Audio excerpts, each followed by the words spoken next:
The following episode can be viewed on the YouTube channel Bernie or Bust Television.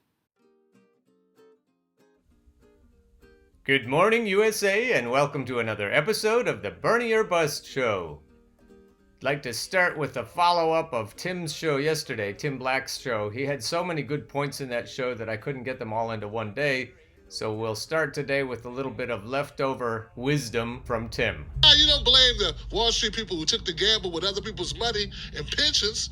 No, we're going to blame the investors who had no idea that this was all on an arm, that the market would readjust and people's rent would go, or mortgage, I should say, will go from, say, $1,000 to $3,000 overnight. No, see, that wasn't black people's fault. Black people don't own Wall Street. And how many of Wall Street people did they prosecute? Zero. How many of these Wall Street burns? Zero. How many Steve Mnuchin's? Zero. But who did Bloomberg blame? Black people who got loans. Oh, that's the problem. That's who did it, not the people who created the loans, not the people who created the derivatives, but the black people who put them out. The black people who lost their homes, who have still not rebounded. This was saying it's their fault. And this motherfucker, Bloomberg is the motherfucker, and Tim's calling it straight. They found some more on the Ben Dixon tapes, on the Ben Dixon revelations, and all Ben Dixon did was find it on YouTube, but he's getting a lot of heat for all of the revelations that are coming out about Mike Bloomberg. And then Tim is pointing out that Bloomberg has been a scumbag all the way through. And then Tim is also calling out a pastor of a church and then black caucus leaders who are taking money and probably job promises from Bloomberg in order to get their endorsement for Bloomberg. He's critical of a black pastor in a black church. He's critical of black caucus leaders who are probably taking bribes to endorse Bloomberg to get their campaigns financed or a new kitchen, who knows. But Tim is coming right out and calling it a pimp and a hoe problem.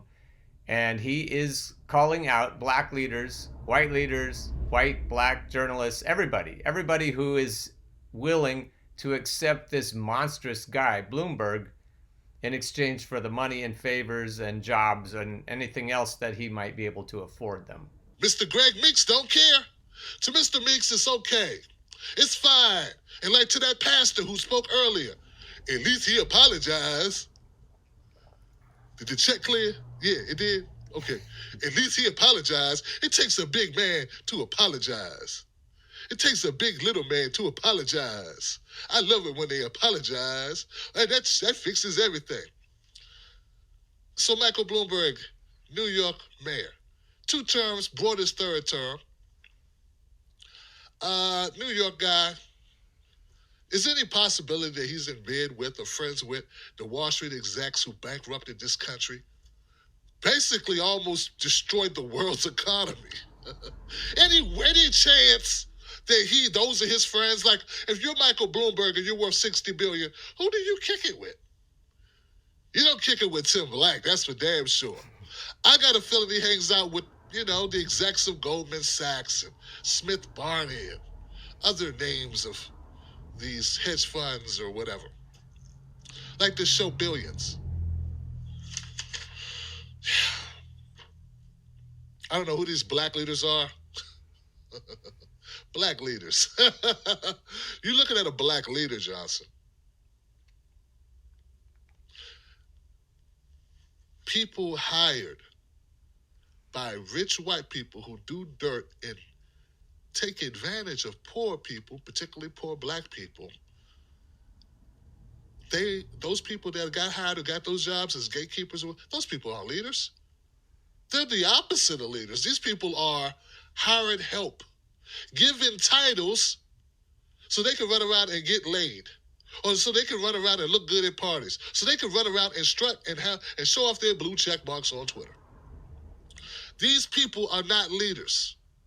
Let me repeat, these black people who work for white companies and CEOs of corporations that abuse, misuse, take advantage of poor people, particularly black people, who spin false narratives, who peddle this bullshit, these BS lies.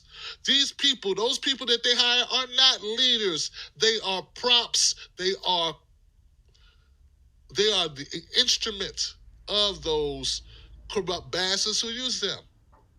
Your leaders are independent people who forego the dirty money, who forego working for these scumbags just because it would be easier to speak truth to power, to fight the system alongside others who may be allies in that same pursuit. We are the leaders, but when we talk about black leaders, get it right. These people are not leaders. You're not a leader just because somebody cut you a check and gave you a job sitting over there, and then you read what they put on the damn paper. That's not a leader. How's that become a leader? But to them, these are black leaders who endorse Michael Bloomberg. These people who took money from Michael Bloomberg, they are the misleaders. And when this one leader, whoever it is, says, well, we got to take a second here, got to look and see about the people that were hurt by stop and frisk. Well, look no further than Khalif Browder, the young man who took his own life after serving in New York, Rikers Island, for a backpack they never even found. The young man spent 3 years, a year of such, in solitary confinement, in a prison system. It never even went to trial because he was caught up in the dragnet under a Michael Bloomberg, where you could just Xerox the identity or of the culprits and just pass them out to the police. Young black, 18 to 25, just pick them up. And that's what they did. That's what they do. And as bad as people want to say the Democrats are for doing it, just keep in mind, Trump sat on stage and supported the same policies.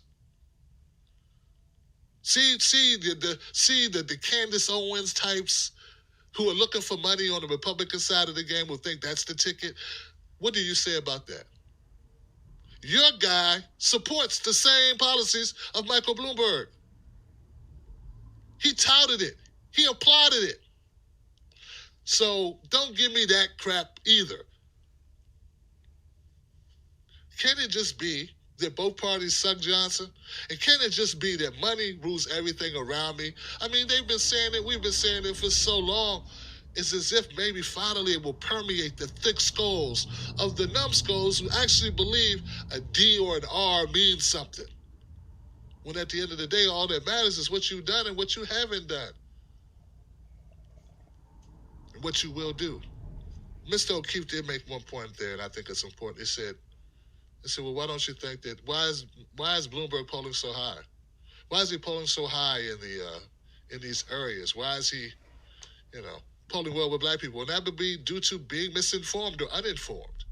Similarly to those who live outside of California who don't know about Kamala Harris's record, who still to this day, I had someone still to this day, totally oblivious to the carnage of a Kamala Harris's record. You don't defend black women. You probably one of those people that said mean things about Kamala. I had an actual person, not a bot, an actual person say that to me this week, still totally oblivious to Kamala Harris, both as the prosecutor and attorney general. Just dumb. Or similar to people who don't live in Minnesota who don't know about Amy Klobuchar's horrible record of being Kamala Harris light. How can you have 24 cop shootings where cops shot civilians and not a single one even brought up on charges once? How does that even happen? How do you bat 24 all home runs? Like, how do you not one walk or one error on play? One? None? All of them were correctly done? No discrepancies in 24 shootings? None? So O'Keefe is right. There's a lack of information. And that's your job, O'Keefe, to keep people uninformed, to inform them about a very small section of the news on a daily basis. You wouldn't want to go around informing black people the realities of people in your own party who are horrible, No, you don't want to do that because then people might actually fight back, want a revolution, elect or try to do their best to canvass and throw money into supporting a candidate such as a Bernie Sanders, whose one objective is, of many objectives is, but one of them is to overturn this money system where someone like Bloomberg can come in with $1 billion or chump change for him a few $100 million and just throw it on the table and say, give me that one over there. Give me that one over there. I'm Mike Bloomberg and I approve this message. It's the system, and we have to fix the system.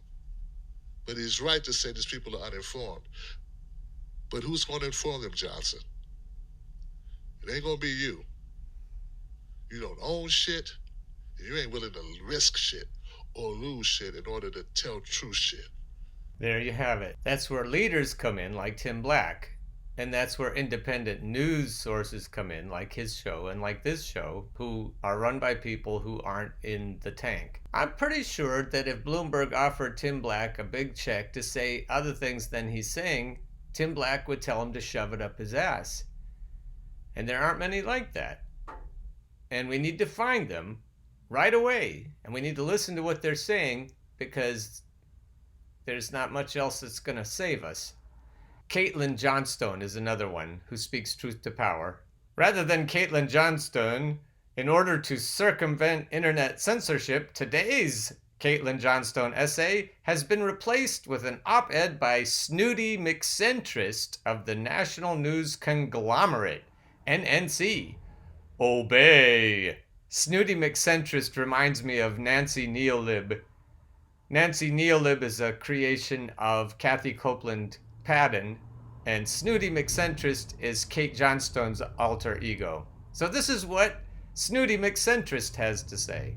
After Bernie Sanders failed to impress in his underwhelming consecutive victories in Iowa and New Hampshire, it's time for his far, far left extremist base to grow up and face reality. There's no way he can beat Trump, especially with people like me churning out all these op-eds every day to make sure that he can't. Face it, Democrats, Sanders is no frontrunner. As the always rational adult in the room, Chris Matthews recently pointed out, if you compare his New Hampshire votes to the combined vote total of moderate candidates Pete Buttigieg, Joe Biden, and Amy Klobuchar, he's actually trailing far behind. Sanders clocked in at a paltry 26% of total votes, while the triune electoral threegernaut, Clobdenbutt, amassed a whopping 53%. Now, you don't have to be Andrew Yang to figure out that 53 is more than 26. That's not my opinion. That's math. This is from Jordan Uhl. Wow, this is bad news for Bernie Sanders when he runs against 3 people at once in the general. If you can't take it from me, take it from the cold, hard numbers. If Democrats want to beat Trump, they need to nominate a centrist, someone who rejects the extremes of Bernie's far left and Trump's far right and instead espouses sensible, middle-of-the-road values like endless war and military expansionism, rapacious ecocide, corrupt plutocracy, crushing domestic austerity measures, new Cold War nuclear escalations, continued deregulation of sociopathic financial and commercial institutions, police militarization, unprecedented levels of imprisonment, Orwellian surveillance programs, internet censorship, and ever-mounting authoritarianism. You know, the moderate position. Because think about it, Bernie bros. If you resist the DNC's attempt to elevate a sensible candidate like Mike Bloomberg to your party's nomination just because you don't want a racist Republican billionaire oligarch authoritarian with dozens of allegations of sexual misconduct against women to be your president, then you're stuck with Donald Trump. Chew on that prospect for a minute. Jennifer Rubin, blogger. Given that the progressive wing managed to get about 35% while the moderates totaled more than 52%, it is clear that the majority of the party is not eager to enter a political suicide pact with a self-described socialist promising a revolution. Oh, Jennifer. Jennifer. So if you want to respond to Jennifer, at JRubinBlogger, let her rip. All right, Snooty. You need to be more realistic, Bernie bros. How can Bernie possibly win when we're doing everything we can to prevent him from winning? We're telling you he's not electable and no one would know better than us. We're the ones making sure he stays that way. Seriously, stop being such insolent little shits. I'm here presenting very forceful arguments using a confident and assertive tone in a high-profile news outlet, and you're meant to obey. This is an op-ed. I have a professional headshot photo next to my name. That means you think what I tell you to think. What exactly do you unwashed riffraff think democracy even is anyway? Some kind of ponies and unicorns fantasy land where people get to just have the candidate they want to have just because that's what most of them want? That kind of pie-in-the-sky dreaming is for people who don't have the entire billionaire media engine pointed at sabotaging them at every turn. But if you give us a Mike Bloomberg, for example, we'll just let him sail right on through. Hell, if we can get two right-wing billionaires staging a made-for-TV kayfabe spat over the presidency from July to November, we'll never stop amping that shit. Holy God, imagine the ratings. October 2020. I've got you, Donnie. Ack. Mike is totally choking me. Ugh, why are we watching WWE? It's so fake. WWE, this is the presidential debate. If you're listening on podcasts, you need to go to Caitlin's article and look at this cartoon. It's really good. Okay, back to Snooty. Stop living in a childish fantasy world where the environment is real and war is something you need to think about and people shouldn't die if they don't have the correct imaginary numbers in their bank account. Let the realists, whose entire worldview is built around made-up narratives and a make-believe economy, tell you what to do. Do as we say. Just do it. Just bend over and let us install a nice moderate psychopath and this will be over before you know it. Relax, take a deep breath and think nice pleasant thoughts until November. Dream one of those wacky dreams you airy-fairy hippies are always having, like having a real healthcare system or something. Anyway, I'm going to send this off to my editor. The next 50 op-eds I write will be garment-rending outrage over the comments this one receives on Twitter. Get on board the Bernie bus train. Come get on board the Bernie bus train. Once you hear that clickety-clack, there ain't no time for turning back. Go get on board the Bernie bus train.